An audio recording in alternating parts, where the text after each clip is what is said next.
মাননীয় speaker, police সংস্কার নিয়ে যখন আমরা কথা বলি বা পুলিশের যে বিষয়গুলো, তৃণমূলের কিছু পুলিশের অনেক সমস্যা রয়েছে ইনস্ট্রুমেন্টাল।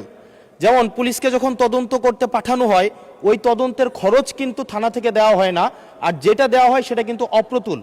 আমরা যখন পুলিশকে একটা কাজ করতে দিচ্ছি কিন্তু বাজেট দিচ্ছি না, পুলিশে একটা কালচার প্রচলিত রয়েছে, সেটা হচ্ছে ম্যানেজ করে নাও। এই ম্যানেজ করতে গিয়ে দেখা যায় পুলিশ দুর্নীতির বিভিন্ন কাজে তারা কনভেনশনালি জড়িয়ে পড়ে।